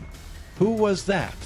I sat there staring towards the other end of the house, wondering if I had just hallucinated that. Silence began to grow in volume as I just sat still for long minutes. I gathered up the courage to patrol the house to maybe get something to show itself. I checked the spare bedrooms, bathroom, and every closet possible just to see if anything would happen. I made my way to the door leading to the back porch, and as I slid it open, I heard Mary's voice just behind me. "What are you doing?"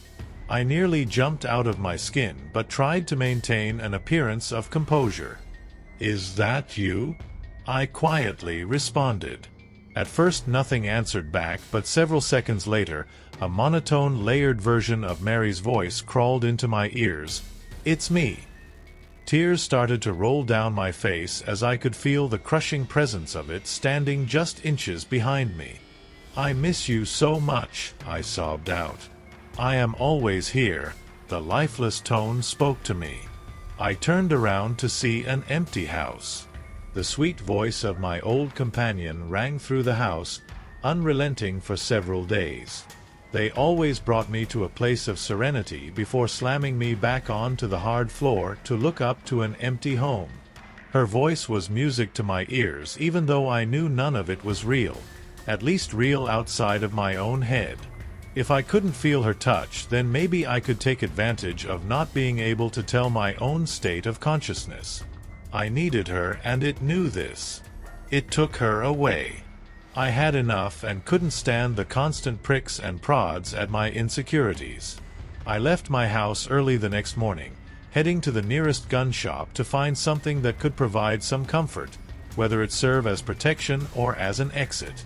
After a brief conversation with the store tenant, I paid and went home. I waited the time needed before being able to receive my goods. After bringing it home, I just sat it on my nightstand and just looked at it for a while, the bright silver color sticking out in my dark room like a sore thumb. I reached for it a few times, but would pull back as the small part of me that held self-preservation screamed at me. As I held the box of bullets in my hand, turning them over procrastinating, and I heard a sudden knock at the door. Startled, I sat up and opened up the door to see the landlord standing there. Not sure what he was doing on my porch, I blurted out, "Did my check not go through?" "No, it went through just fine," he responded, motioning for me to let him inside, and I obliged. He walked in, taking in the disarray that the house had fallen into. He sat at my kitchen table, seeming to go over what to say in his head. Things were starting to feel tense as he sat at the kitchen table, tapping his fingers nervously on the surface. You know, I used to live in this house," his voice breaking the heavy silence. His frankness caught me a bit off guard. He looked at me, but I could not seem to formulate an appropriate response. "About 10 years ago, me and my wife bought this house." He paused as if to collect himself, looking out the window with a look of reflection on his face. I sat there waiting to hear the rest of what he had to say, but he just turned and looked at me. His eyes shot down quickly, and he rubbed his hand down his face as he let out a deep, raspy exhale. I didn't know if I should say anything, but he wasn't really giving me much to go off of. He sat there looking down, his eyes occasionally darting around the house. His eyes stopped on the doorway to my room and stuck there for what felt like minutes. Right as I was about to speak up to break the silence, he finally continued. "We moved in here shortly after marrying. Lucille was an amazing woman. She was about the only bright spot in my life," he said as his closing words were choking up. "Was?" I asked, not really knowing where this was going. His mouth opened like he was going to say something, but he just sat there, not able to pull out any words. I stared at him as he stared into nothingness. A long silence ensued, and I felt a deep sadness overtake the air. I stood there uncomfortable, watching this grown man seeming to hold back tears as I noticed his gaze had shifted back to my bedroom doorway. "If you don't mind, could I see your bedroom?" he inquired. Normally I would treat this as an imposition or at least an invasion of my privacy, but I really wanted to escape this awkward scene. Sure," I said with a bit of uncertainty in my voice. He picked himself up and walked by me. He reached for the door, turned it, and watched it slowly open. I looked at him as he stood in the doorway, his height nearly reaching the bottom of the frame. He reached his hand out and ran it down the rugged wood. I sat there for several minutes as my landlord laid still, swimming in what I assumed to be old memories of when he lived here. "What happened to Lucille?"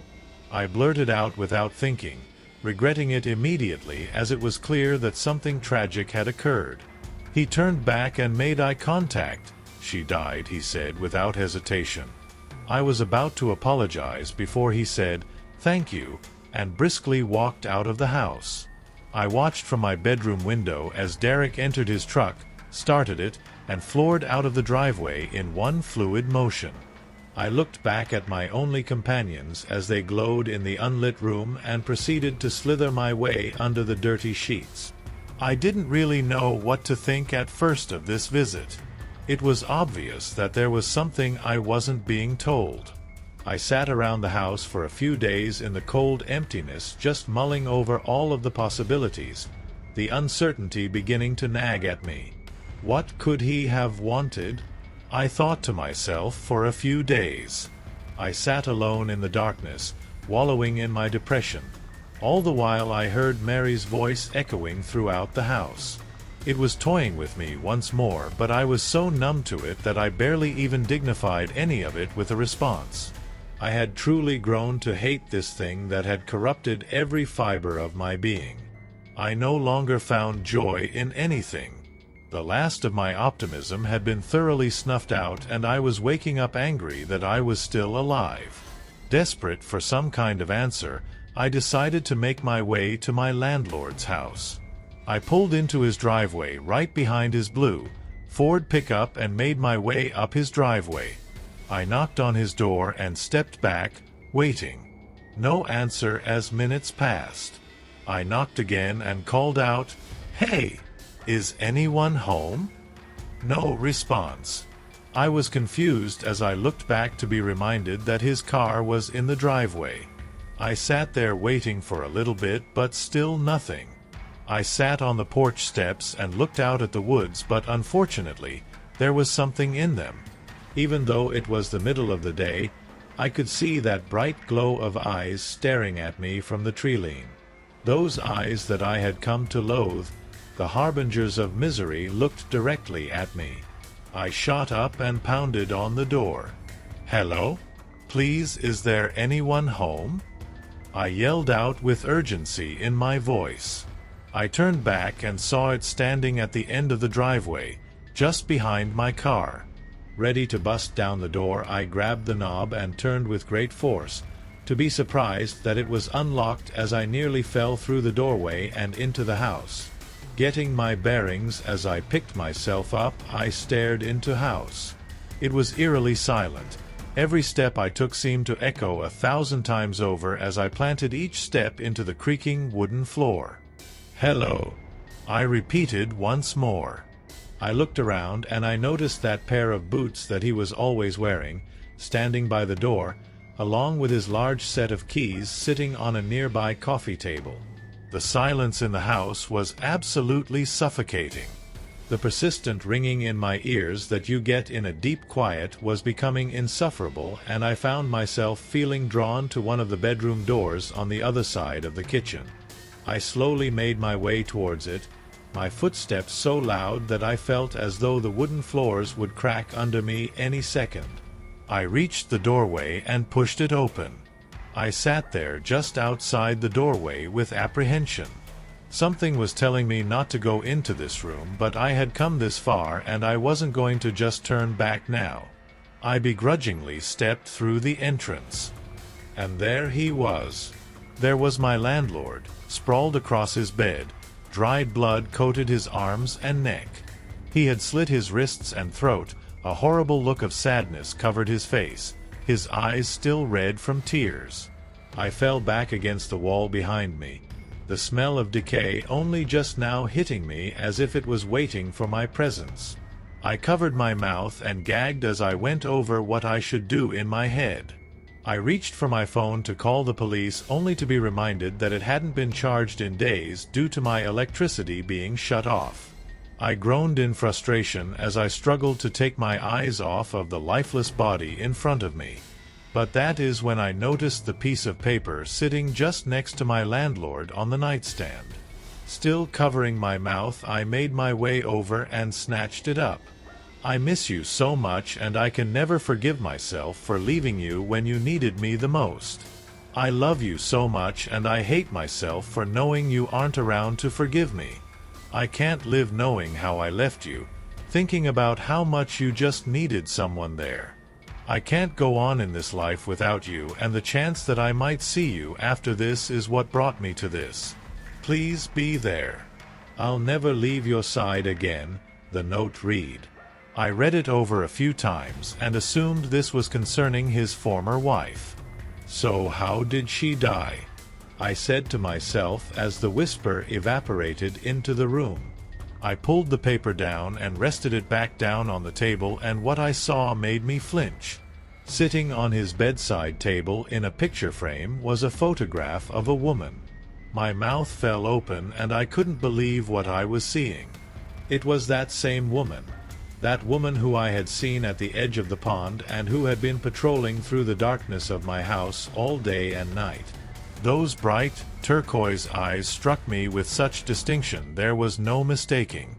I turned and sprinted out of the house, so terrified that I had all but disregarded the corpse that had laid in front of me moments ago.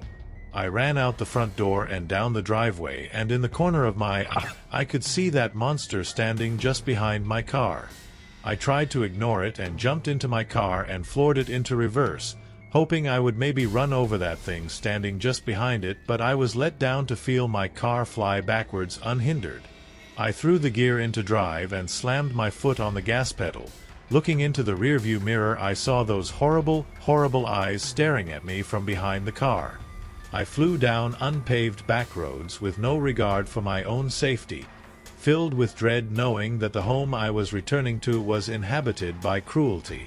I barely hit the brakes in time as I sped into the driveway, just sparing the side of my house from the front of my car. I ran out of the car, but there in the window just beside the front door stood the woman. Her blonde hair was draped over her face as she stood motionless. "Lucille," I muttered, and the figure quickly turned and shifted out of view. I stood there for a moment before hearing the crunch of gravel behind me. I didn't turn around at first. I knew what was behind me. I heard a few more slow steps and I turned around. It stood there, not even 10 feet from me. There I was again, stuck between a rock and a hard place.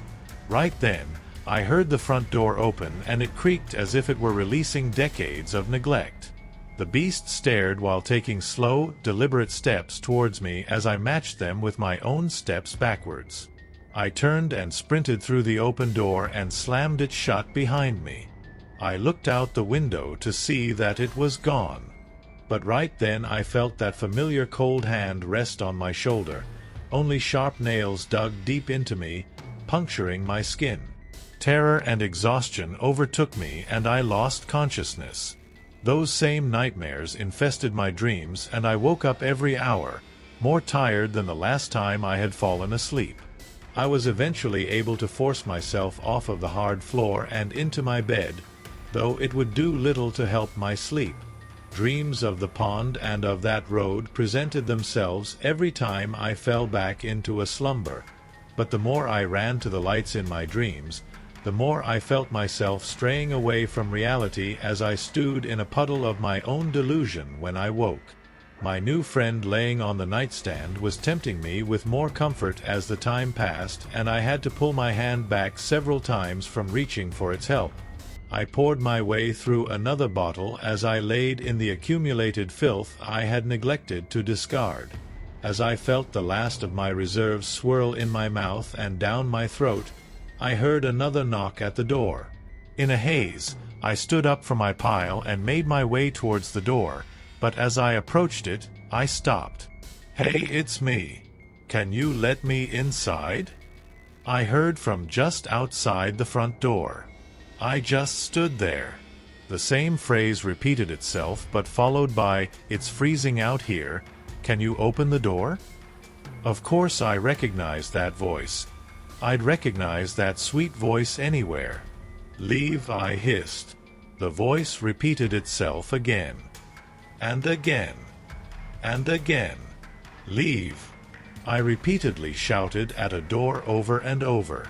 Every now and then it would change it up a bit with a "please," and I would change things up with a "fuck off." I grew tired of this and just went back to laying in bed, covering my ears with my dirty pillows, but the knocking persisted, occasionally growing louder and more urgent over a few hours. After it appeared to finally give up for a few minutes, I was sitting in a comfortable silence for once before I heard my sweet Mary's voice from the door whimper out, "Don't you love me?" I had enough. I grabbed the revolver from my nightstand and fired off all 6 shots right at the door in quick succession. I laid there as hot smoke billowed in front of my face and felt instant regret. I had shot holes clear through my front door at some imaginary force. I paced around my living room with my hands on my head, still wrapped around the handle of the Magnum. "Fuck!" I screamed out as if I had finally woken up to all of the insanity I had conjured. My ears were still ringing, and I made my way to the front door to see the damage. I didn't really know what I was expecting since I had shot a full clip of my gun through it, but there was definitely some serious damage. I slammed my hand on the door, still clenching the gun, and let my head rest against the wood. Light poured through the newly made openings, and I happened to catch something out of place through the nearest hole. I stared through and tried to discern the palette of colors meshed into a distorted cluster. I swung the door open, and the sunlight all but disintegrated my eyes. As they adjusted, I glanced down, and everything in my world crashed. Mary laid there, riddled with bullet holes as she wheezed and gurgled on the front porch. "Mary!" I exclaimed, tears already pouring down my face. She reached up and caressed my face and smiled. "It's okay," she said. "No, Mary. No, please do not leave like this.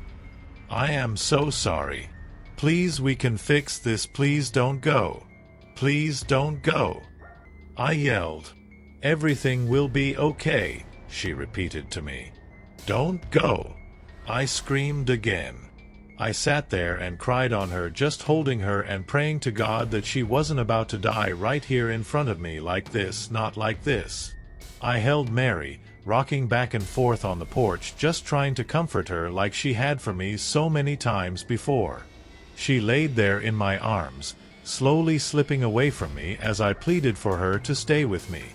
"I can't lose you," I screamed as I bawled my eyes out. She looked at me with those deep, compassionate eyes that had grounded me time and time again.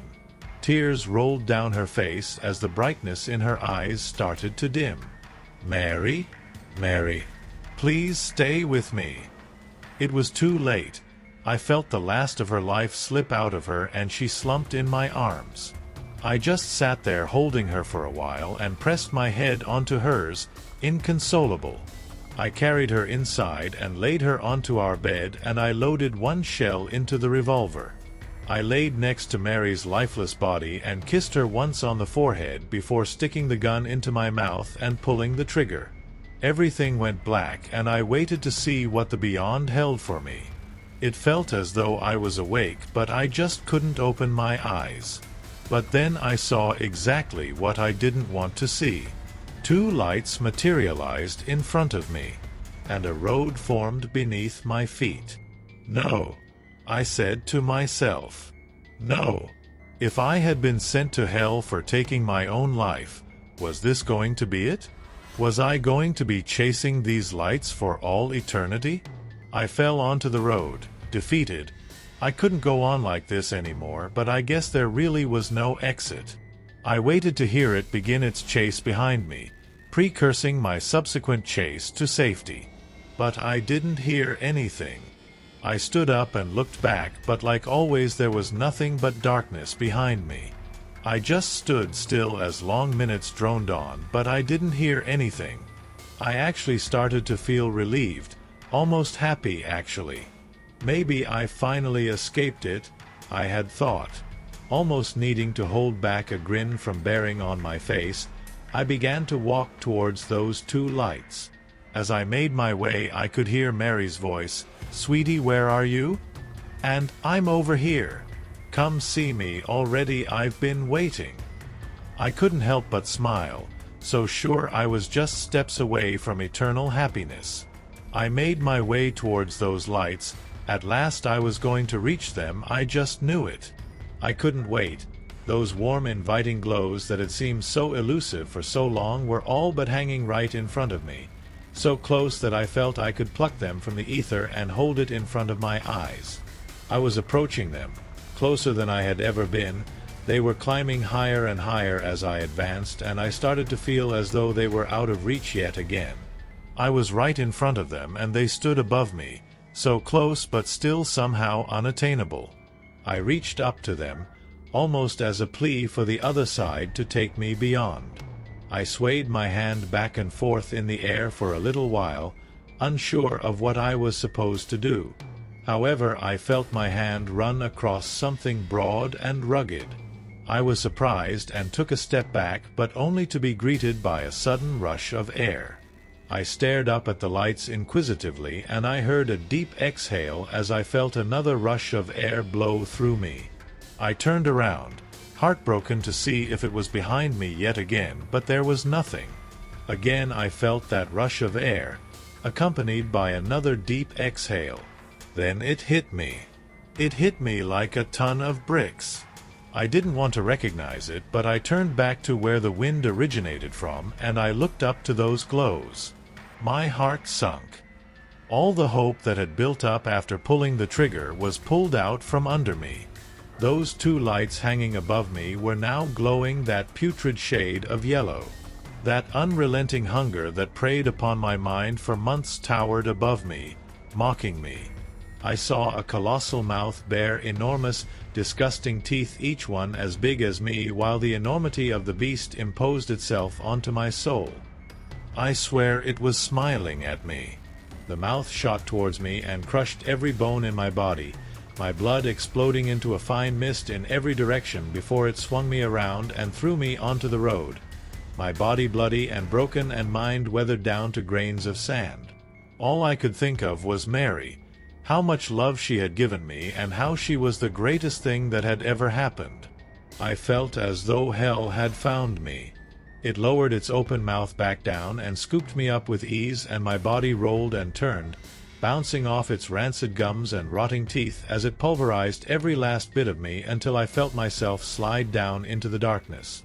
The darkness slowly deteriorated away as I began to slip back into consciousness. I stood there in my room, gun clenched in one hand with the other on the doorknob. No more holes in the door, Mary no longer laying lifeless in my bed. I grabbed my book and flipped to the page I left my clue on, "You are awake." With that, I hastily stuffed my clothes into trash bags, along with the other essentials, and I made my way to the door to hopefully just leave this misery behind me. An ear-splitting voice screaming, "Don't go!" repeated itself from behind me, nearly shaking the house with the immense volume. I fumbled for the doorknob, dropping my trash bags in the process, and swung the door open. All of this time I could still hear that voice screaming in my head now. But when I exited the house, that nightmare was sitting just beyond the porch staring at me. I pulled out the gun from the depths of my bags, flipped the safety off, and fired that one bullet that it had left in it, trying to take the life that had all but taken mine. It connected, hitting it almost right between the eyes, and I heard it whimper for a second before slumping to the ground. I didn't trust that it was really gone though, so I sprinted to the car, not wanting to fall for its tricks. When I got into my car and drove off, those words continued to bellow in my head. "Don't go! Don't go!" I sped down the road, unable to resist seeing what I was leaving behind. I glanced into the rearview mirror, and there it stood in the middle of the road. Still as a statue as always, hulking and intimidating. I pressed my foot harder on the gas and kept on. I didn't know where I was going, but as long as it was away from that god-forsaken place, it didn't matter. Every so often I would glance back in the rearview mirror, just to see it standing in the road behind me as my car flew by at dangerous speeds. Bookshelves. I made my way through several states, staying at various motels as I spent most of the night cracking blinds in apprehension of what may come. A week went by before I decided to dial my grandparents to let them know I was alone and just needed somewhere to be for a little while as I got my life back together. They were understanding as always and wanted me there as soon as possible. I made my way to them in a few days, and all the while I seemed to be free. I slept soundly for the first time in months, and I was feeling great. My energy was back to a normal level. I was sleeping, and I hadn't had a drink in almost 2 weeks. Despite this, paranoia was still lingering in my mind, as I was always waking up by shooting out of bed trying to catch my breath. A smile would form on my face as I was grateful to have made it out alive. But the one big thing that bothered me was that in reality, it had won. It got me to pull the trigger. I had stayed at my grandparents' house for nearly a month, feeling myself gain back my sanity. I felt great, and it was good to spend some time with my family after not seeing them for all these months. It also felt good to finally leave behind my persistent attachments that were so deeply rooted. I even started talking to Mary again, and while she was wary at first, I was able to slowly earn back her trust. I was feeling like my old self again, and I was just lucky that she was such a forgiving soul to give me another chance.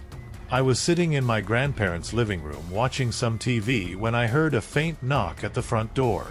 I muted the TV, not sure if I had actually heard it. I waited a second, and again, a very faint knock emanated from the opposite side of the door.